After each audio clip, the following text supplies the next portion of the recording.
Parker, darling, you can't possibly expect to stay in the Montgomery estate dressed like that. Sarah Montgomery's perfectly manicured hand gestured dismissively at my simple black dress. The same dress I'd worn to my grandfather's funeral, just hours ago. I'd love to know which corner of the globe you're watching from. And if this story speaks to you, make sure to subscribe. Tomorrow's video is one you absolutely can't miss. I stood in the grand foyer where I'd spent countless childhood summers, now feeling like an unwelcome stranger. The crystal chandelier that once seemed magical now cast harsh shadows across the faces of my so-called family. Mother, please. Thomas, my fiancé of 3 years, stepped forward. Parker's grandfather just passed away. Show some compassion. His words sounded right, but the slight curl of his lip told a different story. I should have known then what was coming. 2 weeks earlier, I was just Parker Reed, a dedicated social worker living in a modest apartment in Boston, making ends meet while trying to help troubled youth. My grandfather Richard was my only real family, though we'd grown distant in recent years. The Montgomerys, old money, social status, and everything that came with it, had swept into my life when Thomas and I met at a charity gala. Now, standing in that foyer, I was about to learn just how quickly family could turn their backs when money was involved. The reading of the will is tomorrow, Sarah continued, swirling her afternoon martini. And frankly, Parker, your presence would be uncomfortable. The family needs time to grieve properly. Family. As if they hadn't spent years trying to edge my grandfather out of his own company. As if they hadn't criticized every decision he made, especially his choice to let me pursue my common career instead of joining Montgomery Industries. I don't understand, I said, though part of me did. I lived here every summer until I was 18. Your grandfather, Harrison Montgomery, Thomas's father, interrupted from his leather armchair, made many questionable decisions in his final years. The company nearly went under twice because of his progressive ideas. Thomas squeezed my hand, but it wasn't comforting anymore. It felt like a warning. Parker, he said softly, leading me toward the grand staircase. Maybe Mother's right. You should pack your things. I'll have Rogers drive you back to your apartment. I looked into his eyes, the same eyes I'd fallen in love with, or thought I had. Thomas, are you asking me to leave? Just until things settle down, he said, but wouldn't meet my gaze. The engagement party is in 2 weeks. We can reassess then. Reassess? Like I was a business proposition gone wrong. Miss Reed, Rogers appeared, as if summoned. Your bags? I didn't cry. Not then. My grandfather had taught me better than that. They're in the East Wing guest room, the blue one. As Rogers disappeared upstairs, Sarah's voice carried across the foyer. It's for the best, dear. You understand? Don't you? The Montgomerys have a certain standard to maintain. I watched Thomas retreat to his mother's side, already checking his phone, probably messaging Melissa Wheeler, the appropriate choice his parents had been pushing for since our engagement was announced. The next few minutes passed in a blur. Rogers returned with my small suitcase. Sarah's not-so-subtle comments about new money trying to buy class. Harrison's pointed remarks about the future of Montgomery Industries needing strong, traditional leadership. As I walked down the mansion's grand steps for what I thought would be the last time, Thomas called out. Parker, wait. For a moment, hope flickered. The ring, he said, extending his hand. Mother thinks it's best if we hold on to it. Family heirloom, you understand. I slipped off the 3-carat diamond that had felt heavy since the day he'd placed it on my finger. Of course, family heirloom. I placed it in his palm, our fingers brushing one last time. Wouldn't want it falling into the wrong hands. The car ride back to Boston was silent. Rogers, who'd known me since I was a child running through these same streets, kept glancing in the rearview mirror, but said nothing. What could he say? As we pulled up to my apartment building, the one Thomas had always called quaint with that subtle tone of superiority, Rogers finally spoke. "Miss Reed, your grandfather was a good man." "Thank you, Rogers." I gathered my bag, then paused. "Will you be reading tomorrow?" "No, miss. Staff aren't permitted." He hesitated. "But if I were you, I wouldn't miss it." I nodded, stepping out into the cool evening air. My phone buzzed. A text from Thomas. "I'll call tomorrow. We can talk about the engagement party then." I deleted it without responding. Up in my apartment, I kicked off my heels and sank into my worn but comfortable couch. On my coffee table sat the last letter my grandfather had sent me, arrived just days before his death. I hadn't opened it yet.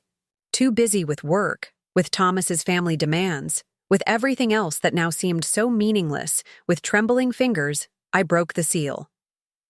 "My dearest Parker, if you're reading this, then I'm already gone. Don't waste tears on me. I've lived a good life, though perhaps not always a wise one. But there are things you need to know, truths that couldn't be spoken while I lived. The Montgomerys think they know everything about our family, about Montgomery Industries, about the fortune they've been circling like vultures. They don't. Tomorrow, at 2 p.m., Mr. Whitman will read my will. Be there, Parker. Be there and remember everything I taught you about patience, about dignity, and most importantly, about justice. You are so much more than they know, than anyone knows. All my love, Grandfather." I folded the letter carefully, placing it back in its envelope. Outside my window, Boston's skyline glittered, the Montgomery Industries building standing tall among the rest. Tomorrow at 2 p.m., Little. Did they know being kicked out of the estate was just the beginning of my story? Looking back now, I can smile at their arrogance. Because while they were busy pushing me out of their perfectly curated world, they didn't realize one crucial thing. I wasn't just Parker Reed, the social worker they looked down on. I was Parker Reed Montgomery, sole heir to not just the estate, but to everything my grandfather had built. And tomorrow at 2 p.m., they would learn exactly what that meant. But that wasn't all Grandfather's letter contained. Below his signature, in his distinctive, precise handwriting, was a series of numbers. Coordinates, maybe? A code? The Montgomerys always mocked his love of puzzles, calling it another sign of his deteriorating judgment. What they didn't know was that every summer he spent teaching me these codes.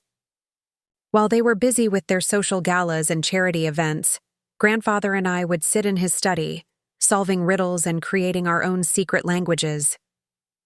"The world runs on secrets, Parker," he'd say, "but it's built by those who know how to unlock them." My phone buzzed again.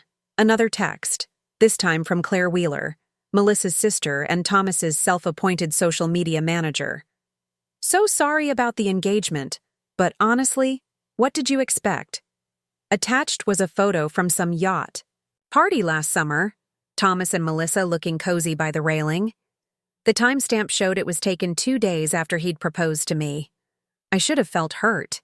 Instead, I felt oddly calm. The same calm I'd seen in my grandfather's eyes whenever the board tried to challenge his decisions. They'd called it stubbornness.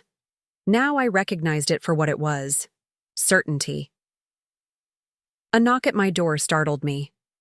At this hour? I checked the peephole to find an elegantly dressed woman in her 60s, her silver hair immaculately styled. "Ms. Reed?" "I'm Victoria Blackwood, your grandfather's personal attorney." She held up her credentials. "May I come in? We have much to discuss before tomorrow." A lot of love and effort went into bringing this story to life. If you're enjoying it, we'd be so grateful if you'd subscribe to our channel. Now, back to where we left off. I opened the door, noting how her sharp eyes took in every detail of my modest apartment without judgment. Unlike the Montgomerys, who couldn't look at anything worth less than 6 figures without wincing. Your grandfather insisted I deliver this to you personally, tonight. She handed me a thick manila envelope. He was very specific about the timing. Inside was a key card and a USB drive, along with a handwritten note. The truth about Montgomery Industries, and why they really want me out. Office 1502, tonight only. RM. Victoria watched me examine the contents. Your grandfather knew this day would come. The Montgomerys' true colors always show when they think they've won. They kicked me out of my own grandfather's house, I said, the reality finally sinking in. On the day of his funeral. And that's exactly what he expected them to do. Victoria's smile held a hint of satisfaction. Richard Montgomery didn't build an empire by being naive. Everything that's happened today, he planned for it, prepared for it. I will read tomorrow. It's just the beginning. She stood, smoothing her impeccable suit. That office will be empty for exactly 2 hours tonight. Security cameras will be down for maintenance. Whatever you find there? Well, let's just say the Montgomerys aren't the only ones who know how to play the long game. After she left, I sat staring at the key card. Office 1502, my grandfather's. Private office at Montgomery Industries. The one even Harrison Montgomery wasn't allowed to enter. My phone buzzed one final time. A group text from Sarah Montgomery to the entire family. Tomorrow at 2 p.m., we begin a new chapter for Montgomery Industries. Proper leadership at last. I slipped the keycard into my pocket and grabbed my coat. The Montgomery Industries building was a 20-minute walk away. Just enough time to remember every snide comment, every condescending look, every well-meaning suggestion about how I should dress, act, or live. They thought they were writing me out of their story. They didn't realize I was about to become the author of their downfall. The Montgomery Industries building cast a long shadow over Boston's financial district. At night, its glass facade reflected the city lights like a tower of stars. I'd always admired it from afar. Now I was about to discover its secrets. The night security guard barely glanced at my keycard, too engrossed in his newspaper. The elevator ride to the 15th floor felt endless, each floor's soft ding marking. Time like a countdown, Office 1502. The nameplate still read Richard Montgomery, founder. Inside, everything remained exactly as I remembered from my last visit 6 months ago. The leather-bound books, the antique globe, the wall of photographs chronicling Montgomery Industries' rise from a small tech startup to a corporate giant. But tonight, I wasn't here for memories. My grandfather's computer hummed to life when I inserted the USB drive. A single video file appeared on the screen, dated just 3 weeks ago. Parker. My grandfather's face filled the screen, looking tired but determined. If you're watching this, then everything has played out as I predicted. The Montgomerys have shown their true nature. He shifted in his chair, the same chair I now sat in. What I'm about to tell you will change everything. Harrison Montgomery isn't just after my company. He's been embezzling from it for years, funneling money through shell corporations. The evidence is all here. He held up a thick file. But that's not even the worst of it.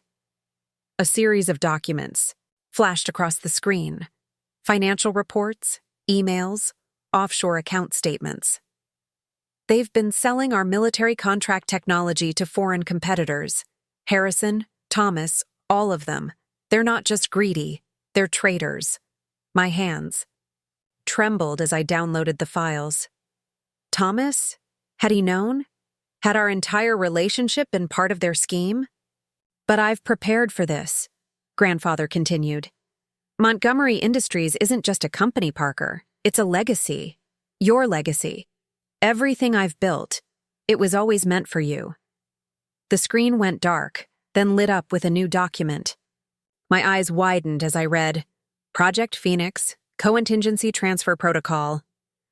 Harrison thinks he knows all my assets, Grandfather's voice continued off-screen. He doesn't. The real Montgomery Industries, the patents, the contracts, the core technology. It's all been transferred to a separate entity. Phoenix Enterprises, registered in your name 6 months ago. I remembered that day. Grandfather had asked me to sign some papers, calling it estate planning. I'd trusted him, signed without reading. Just like I'd trusted Thomas. The Montgomerys are about to learn a hard lesson about underestimating the wrong person. His voice grew stronger. You're not just my granddaughter, Parker. You're my heir in every way that matters. Will I be reading tomorrow? That's just theater. The real power transfer happened months ago. A soft knock at the door made me jump. But it was only Victoria Blackwood, right on schedule. Found what you needed? She asked, though her smile suggested she already knew. Phoenix Enterprises, I said. I own it all. Indeed. She placed a leather portfolio on the desk. And as CEO of Phoenix Enterprises, you might be interested in these. Inside were documents showing every illegal transaction the Montgomerys had made, every betrayal, every scheme. They'll try to fight this, I warned. Let them. Victoria's smile turned predatory. That's exactly what your grandfather hoped they'd do. You see, the moment they challenge Phoenix's ownership, all of this evidence goes public. They're trapped, and they don't even know it yet. My phone buzzed. Thomas again. Parker, about tomorrow. Mother suggests you skip the reading. Avoid any unpleasantness. I looked at Victoria. They have no idea, do they? Not a clue. They're so convinced of their own superiority, they never bothered to look deeper. She gathered her things. The car will arrive at 1:30 tomorrow. Wear something memorable. After she left, I stood at the office window, watching the city below. Somewhere, out there, the Montgomerys were probably celebrating their imminent victory. Tomorrow, they'd learn what real power looked like. Morning arrived with a flurry of texts from Thomas's family, each one more condescending than the last. Sarah. Darling, be reasonable. It will be a family matter. Harrison. Know your place? Girl, don't make this difficult. Claire Wheeler. Another party pic surfaced. Should I post it now or wait? I dressed carefully, not in the simple black dress they'd mocked, but in a tailored white suit I'd never worn. Grandfather had sent it. Months ago. For when the time comes, the note had read. Now I understand. The Montgomery estate looked different in daylight. Less intimidating, more temporary, like a stage set about to be struck. Parker. Thomas rushed down the steps. I told you not to come. This is embarrassing for everyone. Izzy. It? I kept walking, Victoria falling into step beside me. Who's this? Thomas demanded. You can't bring outsiders to a private family matter.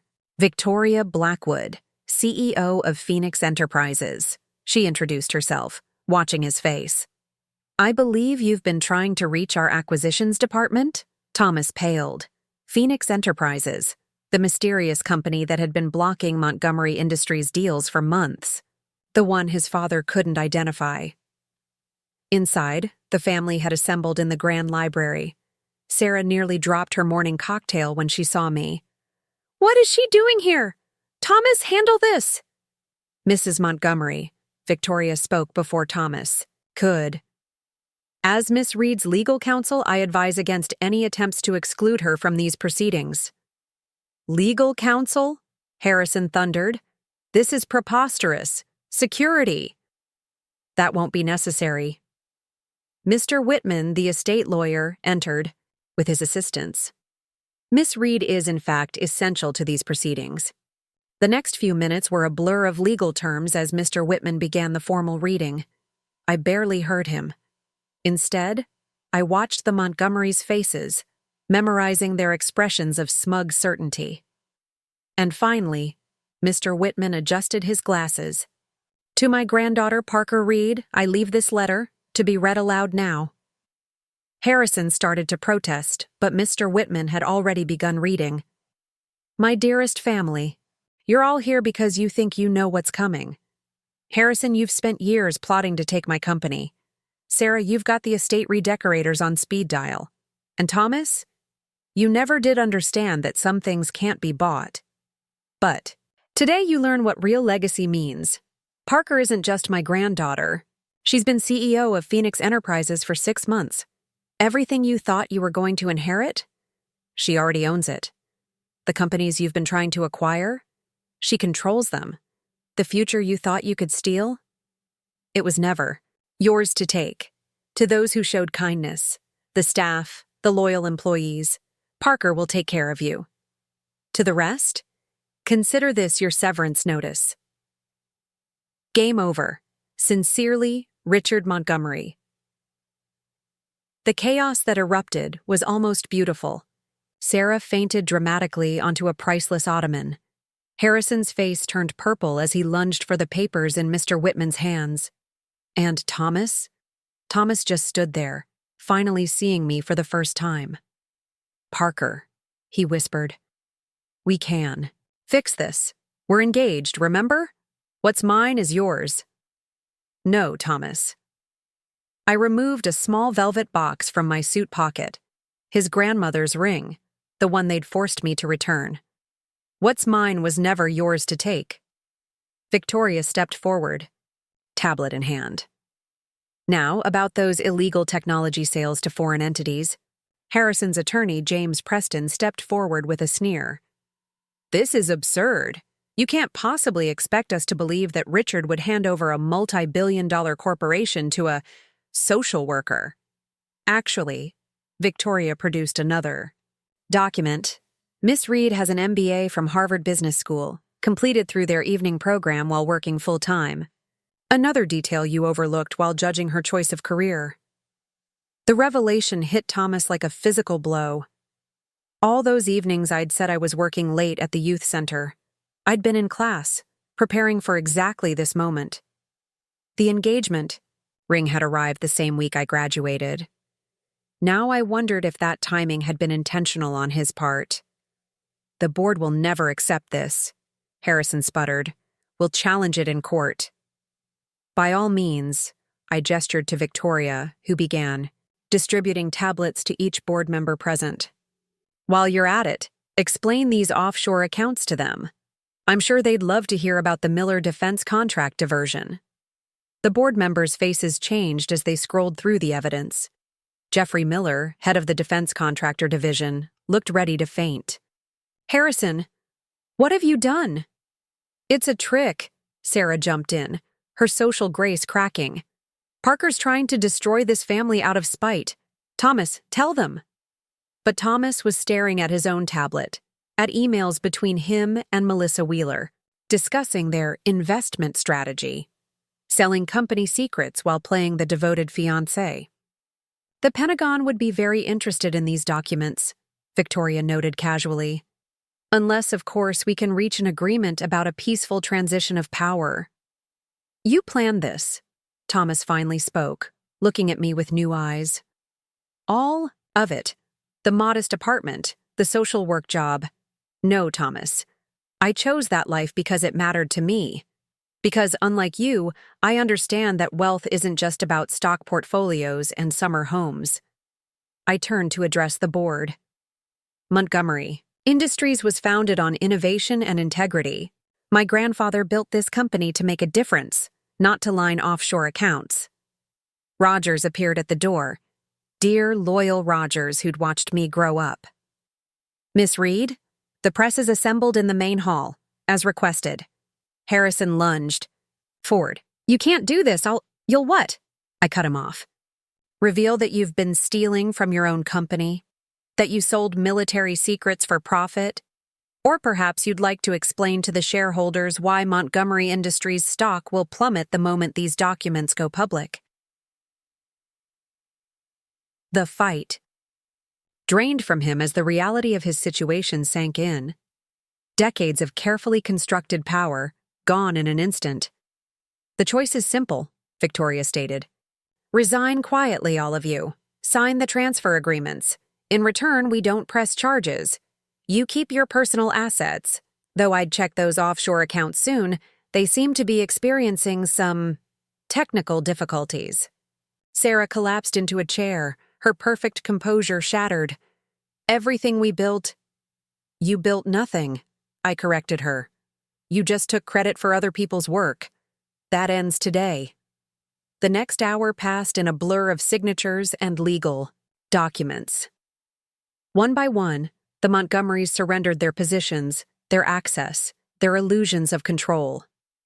As the last paper was signed, I turned to the family that had tried so hard to erase me. You have 24 hours to vacate the estate. Don't worry about packing everything. I'm sure you can buy new things with all that offshore money, while it lasts. You can't just throw us out, Sarah protested weakly. Actually, she can. Victoria smiled. The estate belongs to Phoenix Enterprises now. All of it. I walked to the library window, the same window where my grandfather used to tell me stories about building his company from nothing. Oh, and Thomas? Melissa Wheeler? Called earlier. Apparently, she's reconsidering your relationship now that your net worth has adjusted. The press conference that followed was brief, but devastating. Not for Montgomery Industries. The company's stock actually rose on the announcement of new leadership and transparency measures. But for the family that had thought themselves untouchable, it was an earthquake. That evening, I sat in my grandfather's study, my study now, watching the sunset paint the city gold. Victoria entered with a stack of papers. The transition teams are in place, she reported, and you'll be pleased to know that Project Phoenix's other initiatives are ready to launch. The educational fund, the technology incubator, all set. Your grandfather would be proud. He always said you'd be the one to take his vision further than he ever could. I picked up a framed photo from the desk, my grandfather and me at my college graduation, both of us beaming. The Montgomerys hadn't attended, claiming it was beneath their social obligations. They never saw me coming, I mused. That was their biggest mistake, Victoria agreed. They were so busy looking down on you they never bothered to look up and see the storm gathering above their heads. The Montgomery Industries lobby buzzed with nervous energy as I strode through the revolving doors. Employees who'd never given me a second glance now scrambled to attention, their whispered conversations falling silent. Good morning, Miss Reed. Marcus Chen, head of security, stepped forward. We've implemented the new access protocols you requested. Thank you, Marcus. I remembered how he'd once caught me exploring the building as a child, but instead of reporting me, he'd given me a private tour of the security center. I trust the transition team found everything in order? His expression darkened. Not exactly. We discovered several servers had been wiped clean last night. Mr. Montgomery's personal assistant initiated emergency data deletion protocols. Of course they had. Send everything to our forensics team. The elevator ride to the executive floor felt different now. No more side eyes from staff wondering why the boss's granddaughter was wearing off-the-rack clothes. No more whispered comments about my unfortunate career choices. My grandfather's, my office had been transformed overnight. Gone were the heavy drapes and dark wood panels Harrison had insisted on. Sunlight streamed through floor-to-ceiling windows, illuminating modern furnishings and state-of-the-art displays. Your 9 a.m. is here, announced Diane Foster, my newly appointed executive assistant. She'd worked for my grandfather for 20 years before Harrison demoted her to the mailroom. The division heads are waiting in the conference room. I squared, my shoulders smoothing my blazer. Time to face the old guard. The conference room fell silent as I entered. 12 division heads, all men over 50, all handpicked by Harrison. They had expected to be meeting with him today about the company's new direction. Gentlemen, I took my place at the head of the table. Let's discuss the future of Montgomery Industries. Charles Wagner, head of acquisitions, cleared his throat. Miss Reed, while we appreciate your enthusiasm, perhaps we should wait for the board's final decision on leadership structure. The board's decision was finalized at 8 a.m. Victoria announced, entering with a stack of documents. Miss Reed's appointment as CEO is unanimous. Impossible, Wagner sputtered. The vote wasn't scheduled until next week. Emergency session, Victoria smiled. Called after certain irregularities came to light. Speaking of which, she distributed tablets around the table. You might want to review these findings. The color drained from Wagner's face as he read. 3 other division heads suddenly found their shoes fascinating. Gentlemen, I leaned forward. Let me be clear. The old way of doing business at Montgomery Industries is over. No more kickbacks. No more sweetheart deals. No more covering up safety violations to save a few dollars. You'll destroy everything we've built, protested Edgar Mills, head of operations. No, Mr. Mills. I'm going to rebuild what you've destroyed. Starting with the Carter Valley project, the room erupted in protests. The Carter Valley development, Harrison's pet project, had displaced hundreds of families to build luxury condos. My grandfather had opposed it until the end. The contracts are signed, Mills argued. Construction begins next week. Actually, I pulled up the project files on the main screen. Those contracts were never properly executed. The environmental impact study was falsified, and the zoning permits— I let the silence hang. You can't prove that. Wagner's voice shook slightly. Can I? Another document appeared on screen. Emails between Wagner and city officials discussing bribes. The DA's office is very interested in these communications. The mood in the room shifted from dismissive to desperate. These men had built careers on backroom deals and mutual back-scratching. They'd never imagined their methods would see daylight. Now, I continued, we have 2 options. You can resist these changes, in which case the evidence of your various indiscretions goes public. Or, Mills whispered, or you can help me transform Montgomery Industries into what it should have been all along. A company that leads through innovation, not intimidation. Victoria distributed new folders. Your new contracts, revised compensation packages, ethics guidelines, and performance metrics. You have 1 hour to decide. As they filed out, shell-shocked, my phone buzzed. A text from an unknown number. You think you've won? Ask your grandfather about Project Eclipse. While you still can. Before I could respond, Diane rushed in. Miss Reed, there's a situation in the lobby. Mr. Montgomery is demanding entry. He's not alone. Security cameras showed Harrison, surrounded by a team of lawyers and private security. The prodigal son returns, I murmured. Shall I have security remove them? Marcus asked through the intercom. No. A plan formed in my mind. Send them up, but first, contact Judge Martinez. Tell her it's time to execute warrant package B. Victoria raised an eyebrow. You anticipated this? Harrison Montgomery never accepts defeat gracefully. He'll try to claim grandfather was mentally incompetent when he transferred control to Phoenix Enterprises. I stood, straightening my jacket. Let's give him the audience he wants. Minutes later, Harrison burst through my office doors, his face mottled with rage. You little upstart! You think you can steal my company? Your company? I remained seated, projecting calm. Interesting choice of words considering the actual ownership documents. His lawyer, Preston, stepped forward. We're prepared to file an emergency injunction. Mr. Montgomery has evidence that Richard Reed was not of sound mind when he discovered you were selling military secrets, I interrupted. Or when he uncovered your client's embezzlement scheme? Harrison's private security moved forward, but Marcus's team was faster, materializing from hidden alcoves. Careful, Victoria warned. Assaulting a federal witness is a serious crime. Federal witness? Harrison's face went from red to white. What are you talking about? Right on cue, the elevator doors opened. FBI agents filed out, led by a stern-faced woman in a dark suit. Harrison Montgomery? She held up her badge. Special, Agent Laura Chen, we have some questions about Project Eclipse. The fight drained from Harrison's face.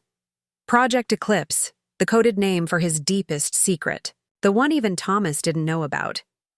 You're bluffing, he tried to rally. You can't possibly know about the weapons tech you sold to foreign governments? I pulled up another file. Or the shell companies you used to hide the profits? Grandfather knew everything, Harrison. He just waited for the right moment to act. Special Agent Chen stepped forward. Mr. Montgomery, you and your associates are under investigation for espionage, fraud, and conspiracy. I suggest you come with us quietly. As the agents led Harrison away, his lawyer trailing behind like a lost puppy, I turned to the window. Below, news vans were already assembling. By nightfall, the Montgomery name would mean something very different. Miss Reed? Diane appeared. The Carter Valley community representatives are here for their meeting. I smiled. Time to start rebuilding more than just a company. One more thing, Victoria added. Thomas is in the lobby. He's demanding to see you. Is he alone? No. Melissa. Wheeler's with him. They're quite insistent. Perfect. Send them up in 10 minutes. And Victoria, make sure the cameras are running. I want to preserve this moment. Parker. Thomas burst into the office, Melissa Wheeler clinging to his arm like a designer accessory. You have to stop this madness. You're destroying everything. I didn't look up from my computer screen. Destroying what exactly? The illegal contracts? The offshore accounts? Or just your perfect little world of privilege? The board vote was illegal, Melissa chimed in, her socialite polish cracking. Daddy's lawyers are already preparing. Your father resigned from the board an hour ago, Victoria interrupted, entering with a tablet. Something about not wanting to be involved in a federal investigation. That knocked the wind from their sails.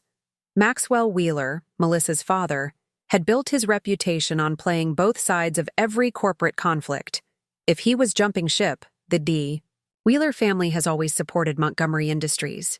Melissa tried again, her voice taking on a desperate edge. You mean they've always supported whoever could advance their interests? I finally looked up. Tell me, does your father know about insider trading? The tips you've been selling to his competitors? Her perfectly bronzed complexion went ashen. You're lying. I never— Check your phone, Victoria suggested mildly. Your broker seems to be having a very interesting conversation with the SEC. Right now. Thomas stepped forward, adjusting his Italian silk tie, a nervous habit I'd once found endearing. Parker, be reasonable.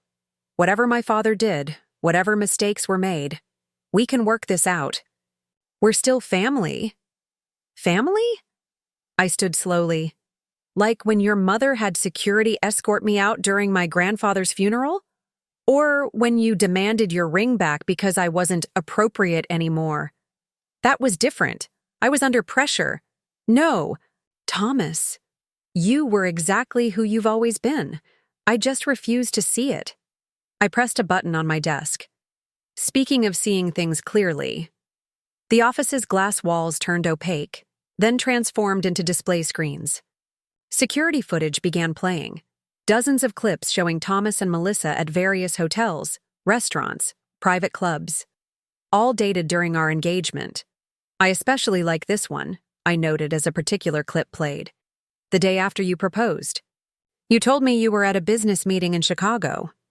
Did you have me? His outrage would have been more convincing if his voice hadn't cracked. No, grandfather did. He knew what you were from the beginning. The question is, did Melissa know about your other girlfriends? Melissa's head snapped around so fast I heard her neck crack. Other girlfriends? More footage played. Thomas with various women, all following the same pattern. Expensive restaurants, hotel meetings, strategic business discussions. You were busy these past few years, I commented. Tell me, how many corporate secrets did you collect? How many confidential files changed hands over champagne and caviar? That's not— I never— Thomas stammered. Save it, I nodded to Victoria, who distributed more documents. The FBI is particularly interested in your meetings with foreign investors. Seems they weren't just buying your charm. Melissa backed away from Thomas like he'd suddenly developed leprosy. You told me I was special, that we were building something together. Oh, he was building something, Victoria smiled. A network of corporate espionage that would have made his father proud, if he hadn't been so sloppy about it. The door opened again, admitting Special Agent Chen. Mr. Montgomery, Ms. Wheeler, perfect timing. We have some questions about certain technology transfers. You can't do this, Thomas tried one last time. The prenuptial agreement was never filed, I finished. Another detail you overlooked. Too busy juggling girlfriends to check if your lawyer actually submitted the paperwork. As the FBI agents led them out, I turned to the window. The sun was setting over Boston Harbor, painting the sky in shades of gold and crimson. Below, news vans continued to gather, drawn by the scent of scandal. Miss Reed. Diane entered with a fresh stack of reports. The forensics team found something interesting in the wiped servers. It seems Harrison wasn't just selling military tech. Oh? Project Eclipse wasn't a weapons program. It was medical research. Experimental treatments they were testing without approval. There were deaths.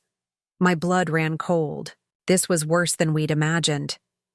Get me everything they found, and contact the families of anyone involved. They deserve to know the truth. There's more, Victoria added. Sarah Montgomery is giving interviews, claiming you orchestrated this whole thing, that you seduced Thomas as part of a plan to steal the company. I almost laughed. And people are believing her? Some are. The old guard doesn't want to accept that their perfect world is crumbling. They're calling for a shareholder meeting, trying to rally support. Let them try. I picked up my grandfather's old pocket watch, the one he'd carried through every business battle. Schedule the meeting for tomorrow. It's time to show them exactly what kind of leader Montgomery Industries has now. My phone buzzed. A message. From an encrypted number. You've made powerful enemies. Not everyone involved in Project Eclipse has been exposed. Watch your back. Victoria, I turned to my trusted advisor. How much do you know about my grandfather's last research project? The one he started right before he died? Project Phoenix wasn't just about corporate restructuring, was it? No. I pulled up a hidden file on my computer. It was about justice, and it's not finished yet. The screen filled with names, dates, connections, a web of corruption that stretched far beyond the Montgomerys. Politicians, judges, business leaders, all tied to Project Eclipse. Your grandfather left you more than just a company, Victoria realized. He left you a mission. He left me the truth, I corrected, and the power to do something about it. A notification popped up, breaking news about Harrison's arrest. The reporters were already spinning theories, but none of them knew the real story. Not yet. Miss Reed? Marcus appeared at the door. We've detected unauthorized access attempts on our secure servers. Someone's trying to hack the system. Let them try. I smiled, remembering all those summers spent learning coding from my grandfather. They have no idea what they're up against. The sun had fully set now, leaving the city sparkling below like a field of stars. Somewhere out there, Sarah Montgomery was probably plotting her next move. Thomas and Melissa were probably bargaining with federal agents. And Harrison was learning that prison cells don't come with ocean views. But I had work to do. Real work, the kind my grandfather had always believed in. It was time to show the world what Montgomery Industries could really be. Victoria, call the board. Tomorrow's meeting just got more interesting. The next hour brought a flurry of developments. Dr. Elizabeth Reeves, head of Montgomery Industries Medical Research Division, requested an urgent meeting. I can't keep quiet anymore, she burst out as soon as my office door closed. Project Eclipse. It wasn't Just unauthorized trials. They were targeting specific communities, vulnerable populations, people who wouldn't be missed. My chest tightened. How many? Dozens, maybe hundreds. She pulled out a worn notebook. I kept records, private ones. Harrison threatened my family when I tried to stop it, but I documented everything. Another piece of the puzzle clicked into place. Dr. Reeves, my grandfather had mentioned her in his files. A brilliant researcher who'd suddenly been demoted to lab supervision. The treatments they were testing, Victoria leaned forward. What exactly were they meant to do? Life extension, cellular regeneration, playing God. Dr. Reeves's hand shook. They didn't care about the side effects, the suffering. Harrison said the potential profits were worth any casualties. Why come forward now? Because your grandfather trusted you. And because, she hesitated, someone else is continuing the trials. Somewhere off the books. People are still dying. Before I could respond, Marcus's voice crackled over the intercom. Miss Reed, we've got protesters gathering outside. Sarah Montgomery is leading them. The security feeds showed Sarah, perfectly coiffed despite her ordeal, surrounded by reporters. Montgomery Industries has been stolen by an ungrateful girl who never understood our family's values. My son's heart has been broken. Our reputation, smeared? She's good, Victoria admitted, playing the wounded matriarch card. Send in the PR team, I instructed Diane, and get me everything we have on Sarah's private accounts. She's not as clean as she pretends. Already done, Diane smiled. You might be interested in her connection to the Meadowbrook Clinic. Dr. Reeves gasped. Meadowbrook? That's where did they test the treatments? I finished. On unsuspecting patients?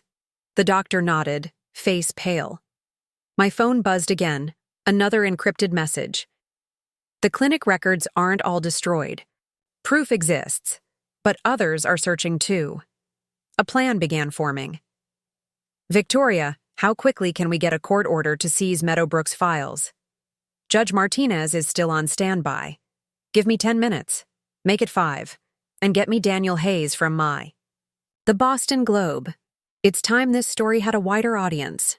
As Victoria left, I turned to Dr. Reeves. Are you willing to go on record? To testify if needed? They'll destroy me. No, I promised. They won't, because this time, you're not standing alone. My computer chimed. An email from Maxwell Wheeler's secretary. Subject line: What Sarah Montgomery really knew about Meadowbrook. The pieces were falling into place faster now. Sarah hadn't just been Harrison's willing accomplice. She'd been an active participant. Society parties, charity functions, all covers for something much darker. Miss Reed? Marcus again. Mrs. Montgomery is demanding to speak with you. Says she has information you can't ignore. Let her up. I turned to Dr. Reeves. Would you like to face one of the people responsible for those deaths? Sarah swept in like she still owned the place, designer handbag swinging. Parker, darling, this vendetta has gone far enough. You've made your point. Have I? I gestured to Dr. Reeves. Maybe you two should catch up. Talk about old times? Meadowbrook, perhaps? The color drained from Sarah's perfect complexion. I don't know what your 47 deaths, Dr. Reeves cut in, voice steady. Now. That's how many I personally documented. How many did you know about Sarah? How many families did you help destroy? These accusations are ridiculous. I was simply on the hospital board, a charitable position. We have the transfer records, I interrupted. Every payment, every cover-up, even the offshore account where you stashed your percentage. Sarah's composure cracked. You don't understand. The research, it could have changed everything. Made us immortal. A few sacrifices. Sacrifices? Dr. Reeves stood, trembling with rage. They were people, human beings, not lab rats for your vanity projects. The board meeting tomorrow, I continued calmly. You're planning some kind of power play, trying to rally the old guard against me. The shareholders will never accept you. You're not one of us. No. I smiled. I'm better. Because unlike you, I remember what this company was meant to be. What it can still become. I pressed a button, and the office screens lit up with documents, photos, evidence. Everything we had on Meadowbrook, on Project Eclipse, on Sarah's involvement. Tomorrow's meeting will be interesting, I agreed. Especially when the shareholders learn where their money really went, how many lives were destroyed in the name of profit. Sarah's perfectly manicured hands clenched her bag. You'll regret this. You have no idea who you're really fighting. Actually, I do. And so did my grandfather. Why do you think he spent years gathering evidence, building the case? He knew what you were, all of you. He was just waiting for the right moment and the right person to bring it all down. As security arrived to escort Sarah out, I turned to Dr. Reeves. Ready to help me finish what my grandfather started? She straightened her lab coat. Where do we begin? With the truth, all of it.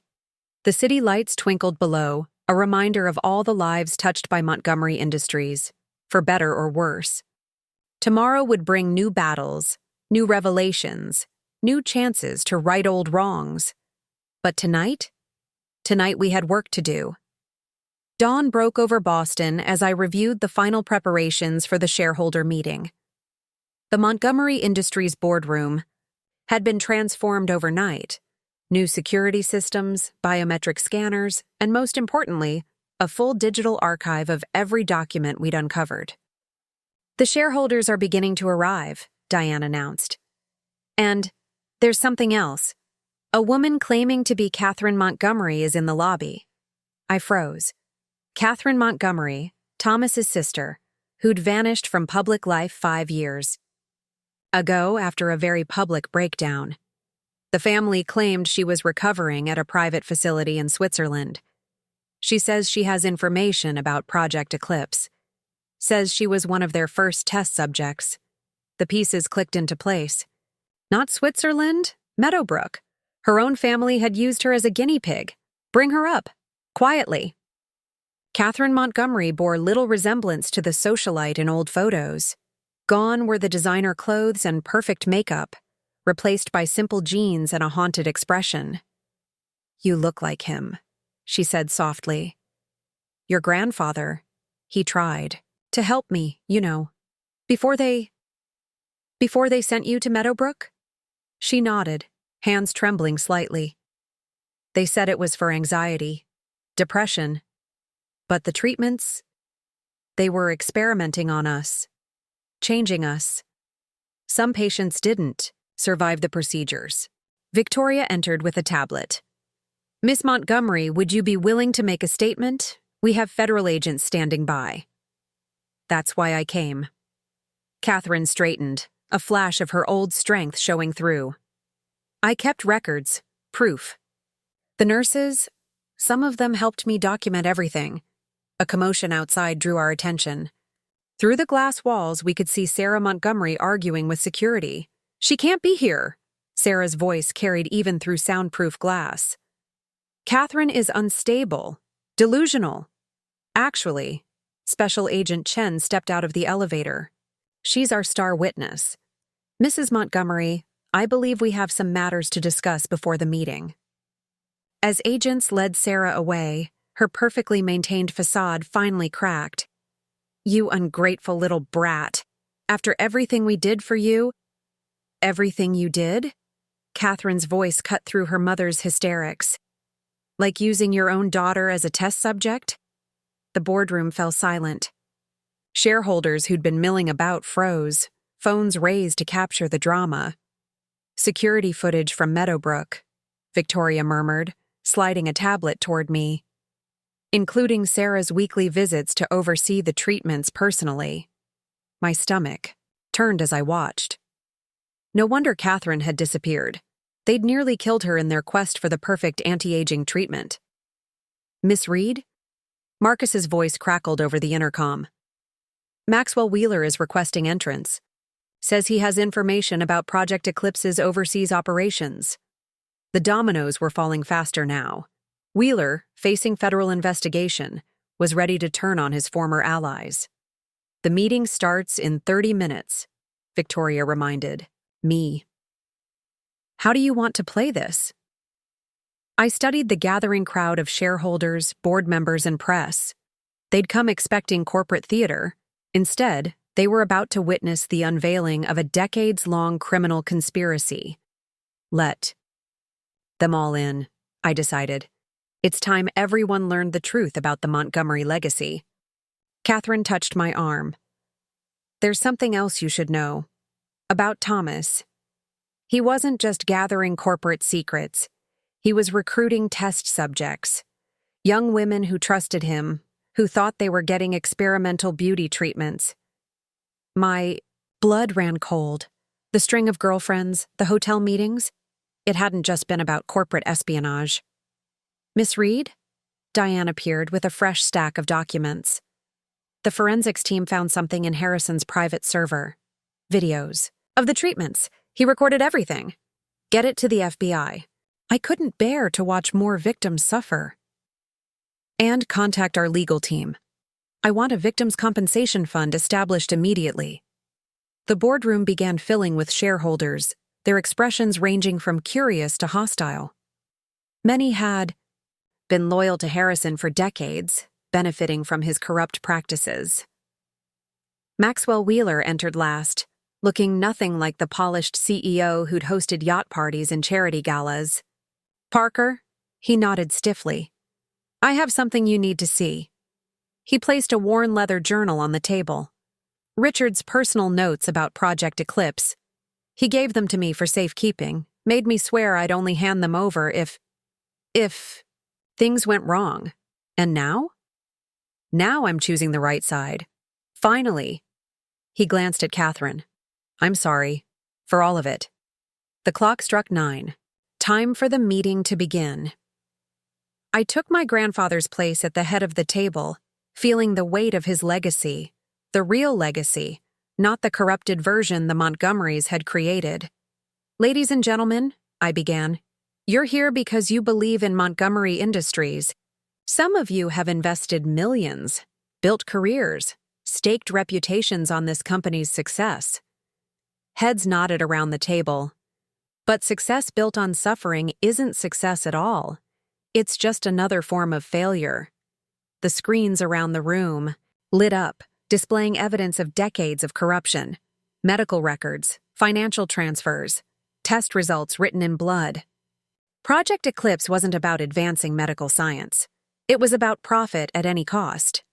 Human experimentation disguised as cutting-edge research. Lives destroyed in the name of corporate growth. Catherine stepped forward, her presence a living testament to the horror we were unveiling. Today, we're not just changing leadership. We're changing direction.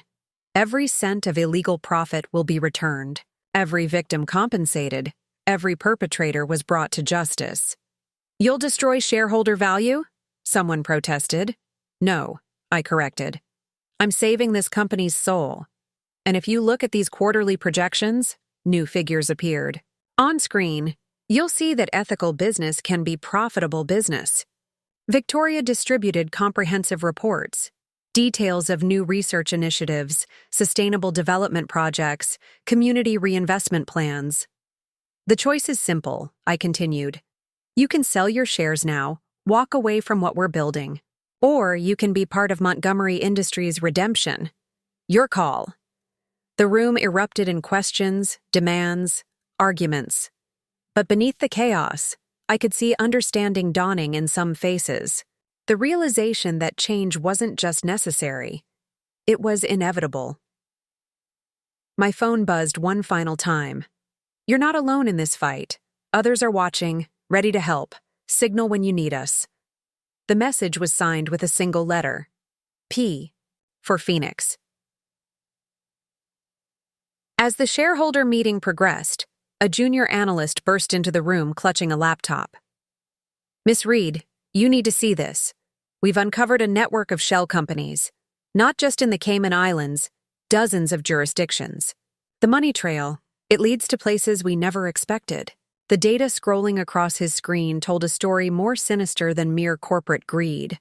Private military contractors, underground research facilities, political slush funds spanning 3 continents. Project Eclipse wasn't just about anti-aging, treatments, Maxwell Wheeler explained, his voice heavy. They were developing something else, enhancement protocols, ways to create improved humans. Catherine's hands began to shake. The nightmares I had after the treatments, they weren't just dreams, were they? The strength, the heightened senses. Your father saw it as the next stage of human evolution, Wheeler continued. But the success rate was minimal. Most subjects, most victims, didn't survive the process.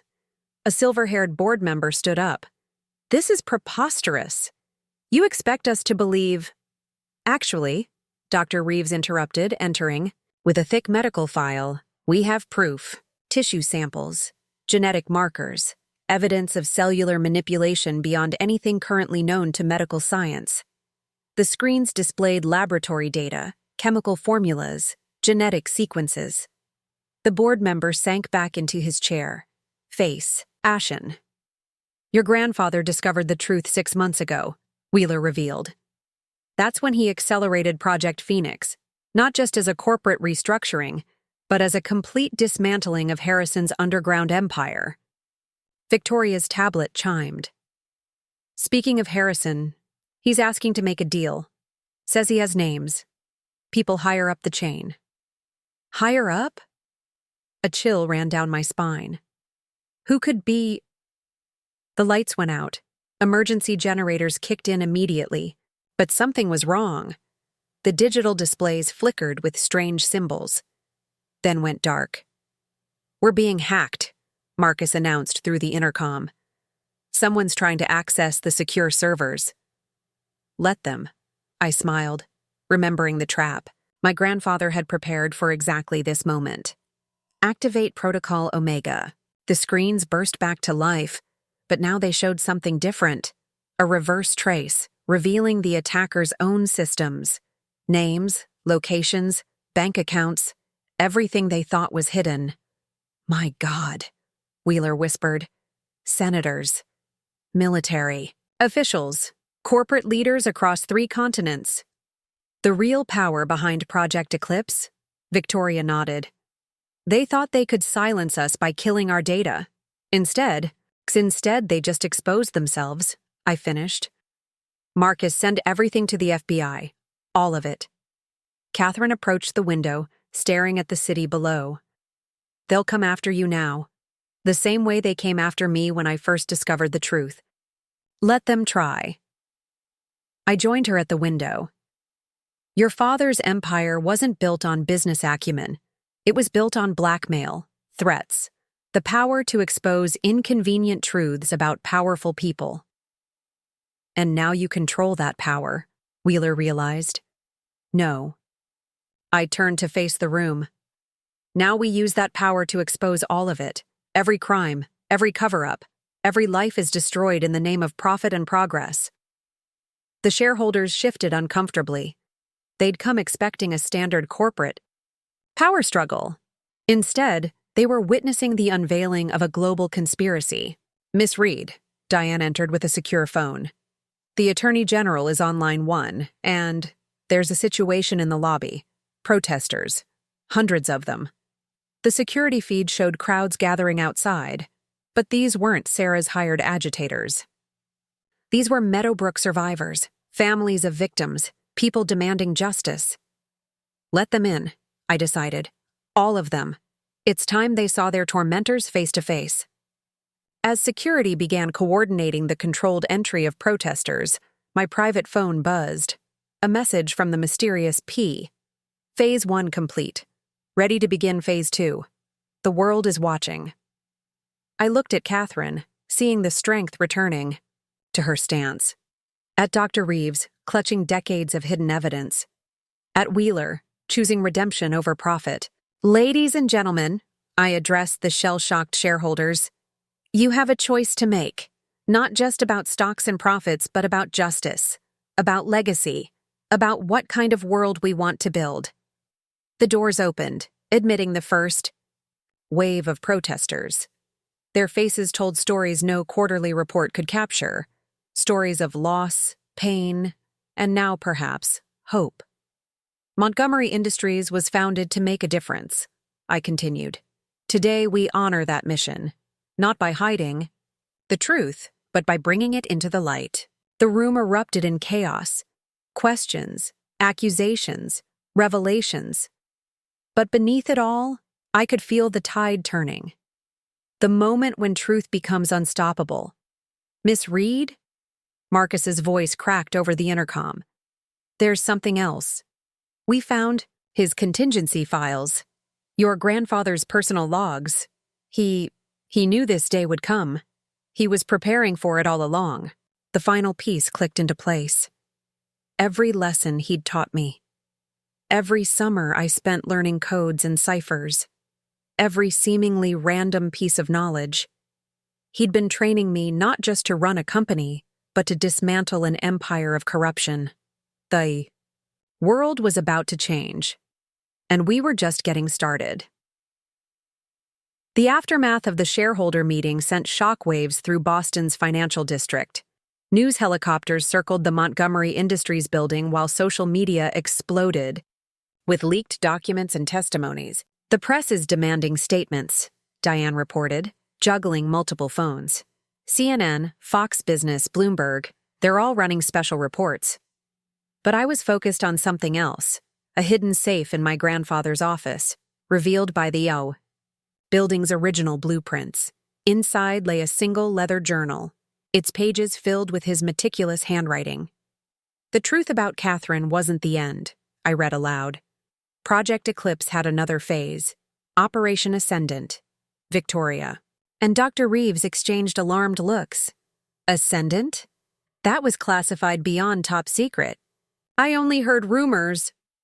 Dr. Reeves trailed off. Because it wasn't just about enhancement, Maxwell Wheeler stepped forward.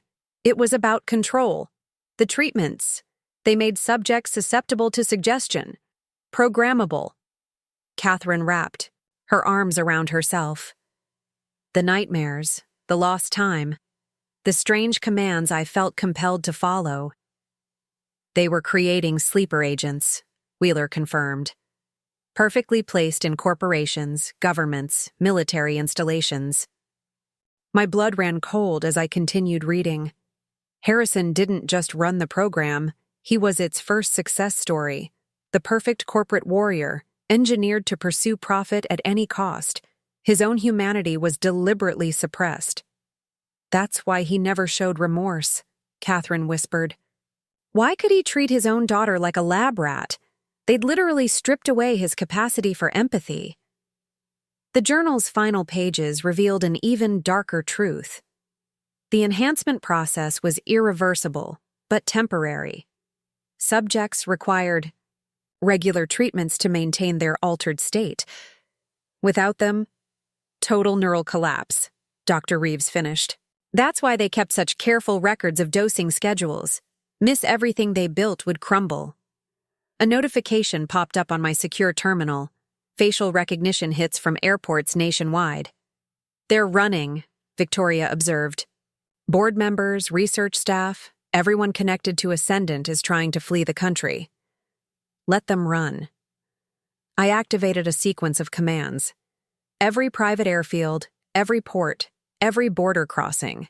They'll find federal agents waiting. The office door burst open as Marcus rushed in. Miss Reed! Harrison! He's escaped custody!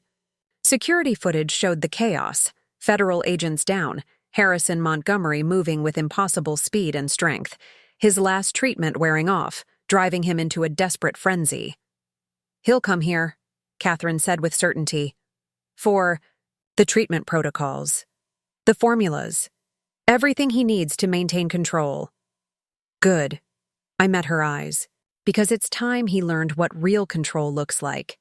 Emergency protocols activated throughout the building. Blast doors sealed. Security teams moved into position. But this wasn't just about physical security. Your grandfather left us. A weapon, Victoria revealed, producing a small silver case. A counter-agent, something to break the programming. The final phase of Project Phoenix, Wheeler understood. Not just exposing the truth, but freeing the victims. Alerts flashed. Across every screen, Harrison had breached the lobby. Security feeds showed him tearing through obstacles like they were paper, his enhanced strength reaching new heights as desperation fueled his frenzy. Everyone non-essential, evacuate now, I ordered. This ends tonight. Catherine stepped forward. I'm staying. He needs to face what he did to his own daughter. Dr. Reeves began preparing the counteragent. We'll only get one chance. It has to enter his bloodstream during the peak of his enhanced state. Miss Reed, Marcus's voice cracked over the intercom. He's nearly here, and he's not alone. The BR. Feeds showed Thomas and Sarah Montgomery following in Harrison's wake, their own enhancements evident in their inhuman movements. The whole family had been part of the program. All those society events, Catherine realized. The exclusive parties. They were selecting new subjects, expanding their engineered army. While identifying potential threats, Wheeler added, anyone who showed signs of questioning the status quo mysteriously disappeared or had convenient accidents. The building shook as Harrison reached our floor. Through reinforced glass, we could see him approaching, eyes wild, veins pulsing with unnatural energy. Parker! His voice boomed. You think you can undo everything we've built? We are the future. The next stage of human evolution. No, I stood firm. You're a cautionary tale, a reminder that playing God has consequences.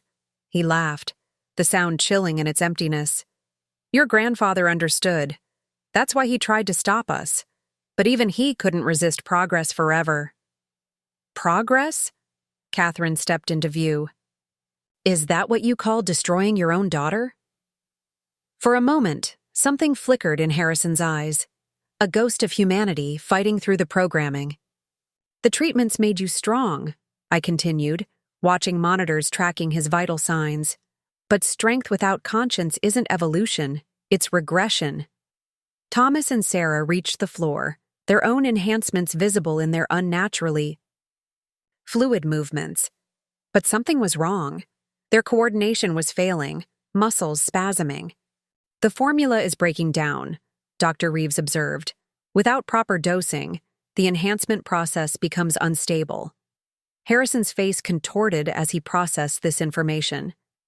The protocols, the formulas, where are they? Gone. I met his gaze. Deleted. Destroyed. Your army of engineered soldiers is about to learn what withdrawal feels like. You fool!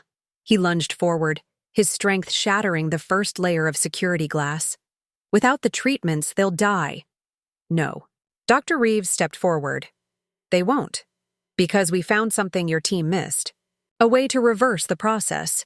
To restore humanity. Sarah collapsed, her perfect poise finally breaking. Harrison, help me. Something's wrong. Thomas reached for her, his own movements becoming erratic. Father. The pain. Now, Marcus, I commanded. Hidden vents activated, filling the air with an aerosolized version of the counteragent.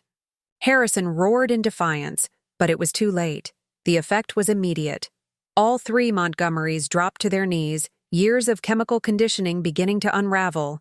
Security teams, move in, medical unit standing by.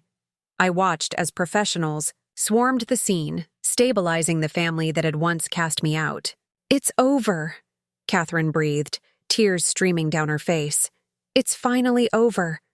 But I knew better. This was just the beginning. Across the globe, hundreds of enhanced individuals were about to face the same crisis. The real work was just charting. My phone buzzed one final time. Another message from P. Phase 2 complete. Ready when you are to begin worldwide deployment of the counteragent. Humanity gets a second chance. I looked at my assembled team. Catherine finding her strength. Dr. Reeves clutching decades of research.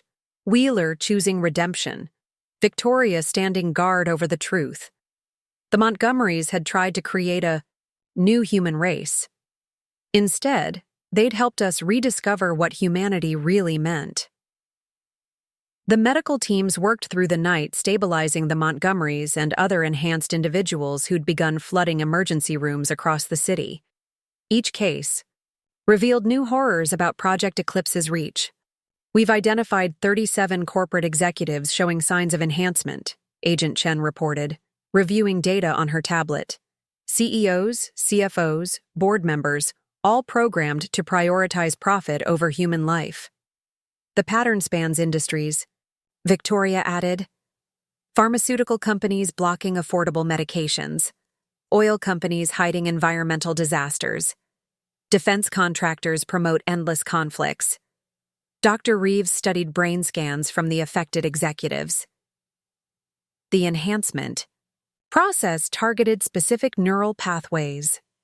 Empathy, compassion, basic human connection. They literally rewired the brain to create perfect corporate sociopaths. And the withdrawal symptoms? I asked, watching Harrison thrash against his restraints in the secure medical unit. Severe, but survivable with the counteragent.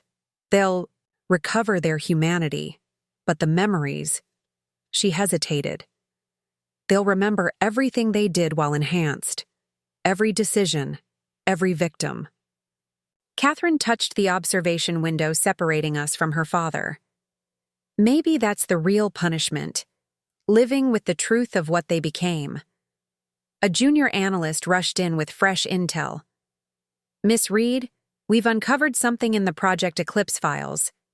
They weren't just targeting corporate leaders, they had lists, government officials, military commanders, even judges.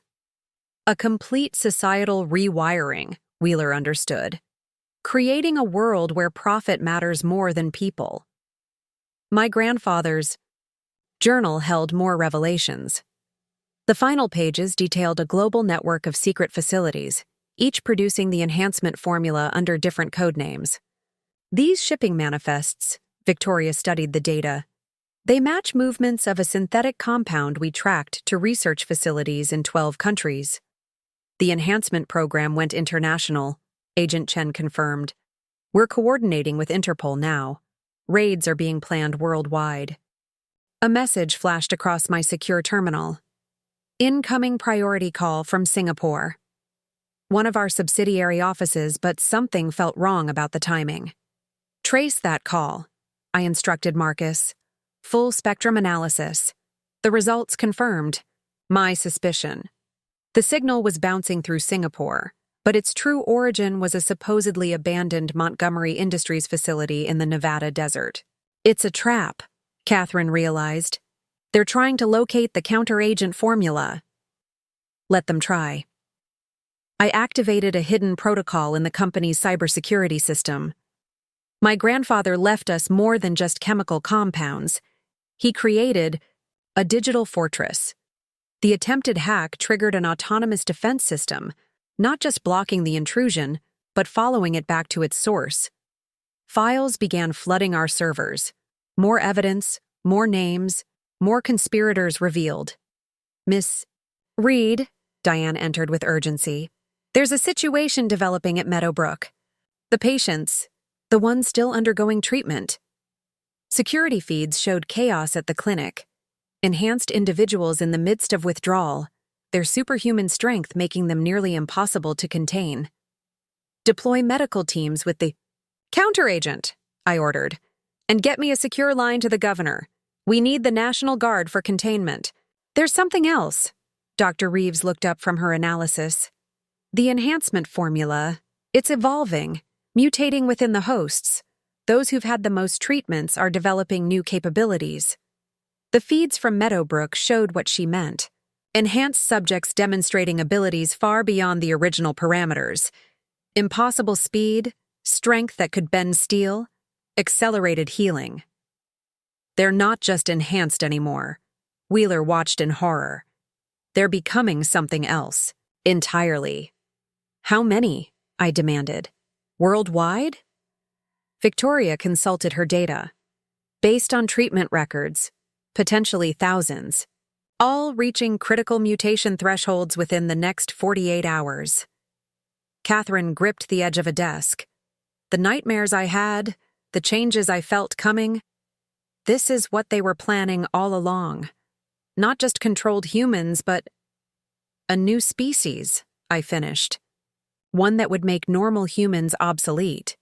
The implications were staggering. An enhanced ruling class, literally engineered to dominate. Humanity's next evolutionary step, forced through chemical manipulation and moral suppression. The counteragent. Dr. Reeves spoke urgently. It needs to be modified. The current formula won't work on subjects this far along in the mutation process. How long? Hours, maybe, if we can synthesize enough in time. The building's sensors suddenly screamed alerts. Throughout the secure medical unit, enhanced subjects were coding, their bodies rejecting the original counteragent as the mutations accelerated. Sarah's crashing! Medical staff rushed to her room. BP critical! Neural patterns destabilizing! Thomas seized violently in his restraints. Make it stop! Please! The power! Can't control! Harrison alone remained conscious, watching the chaos with an almost satisfied expression. You see, Parker? You can't stop evolution. The future comes whether you want it or not. I met his gaze through the observation window. You're wrong. The future isn't about dominance. It's about choice, humanity, the very things you tried to engineer away. Such idealism, he sneered. Just like your grandfather. He thought he could save everyone too. Right until the end. A chill ran down my spine. What are you talking about? Why do you think he really died? All those late nights in his private lab, working on his precious counteragent.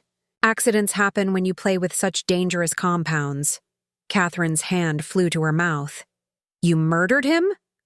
Murder implies malice. Harrison's smile was terrible to behold.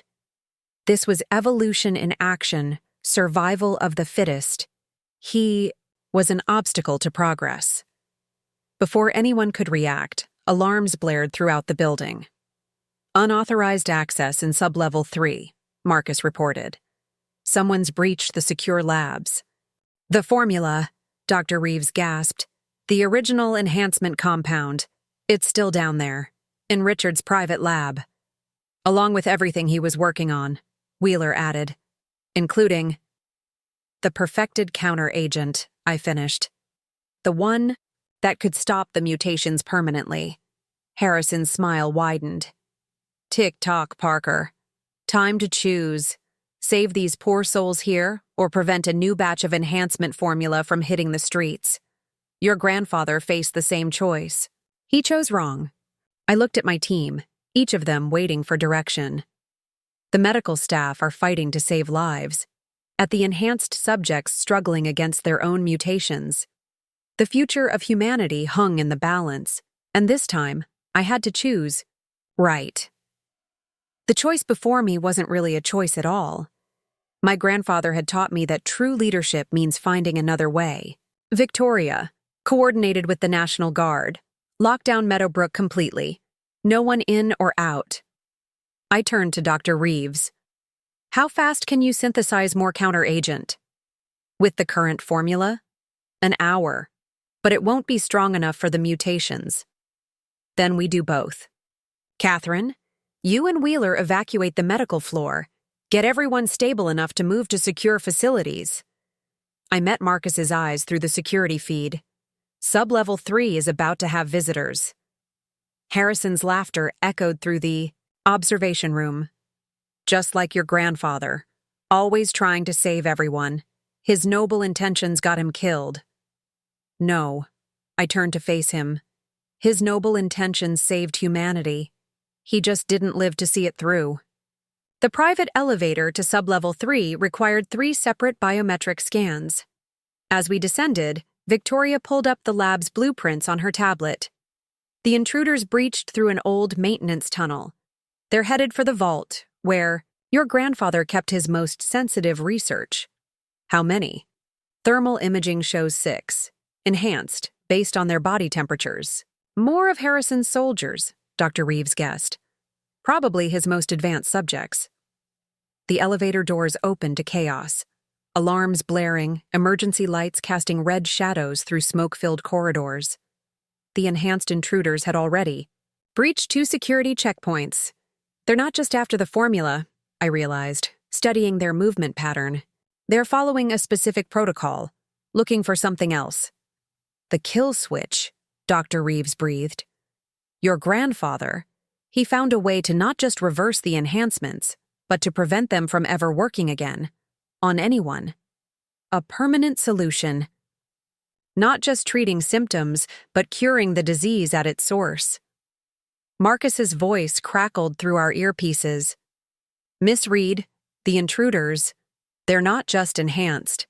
They're showing signs of the advanced mutations, abilities we've never seen before. Security feeds confirmed his warning. The intruders moved like liquid mercury, their bodies adapting to obstacles in impossible ways. One phased through a solid wall. Another generated intense electrical fields. The formula's final evolution, Dr. Reeves explained. What Harrison was really working toward. Not just enhanced humans, but gods, I finished. He wanted to create gods. A blast of energy shorted out the security systems. We were running out of time. The vault. I pointed toward my grandfather's private lab. Everything we need is in there. The enhanced formula, the counter-agent, and the kill switch, Victoria nodded. But how do we get past them? I pulled out my grandfather's pocket watch, the one he'd left me in his will. Inside was a key I'd never used, until now. There's another way in.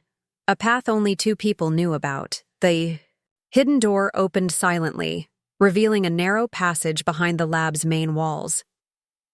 As we crept forward, I could hear the intruders ransacking the outer lab. Find it, a commanding voice ordered. The kill switch must be destroyed before the mutations go global.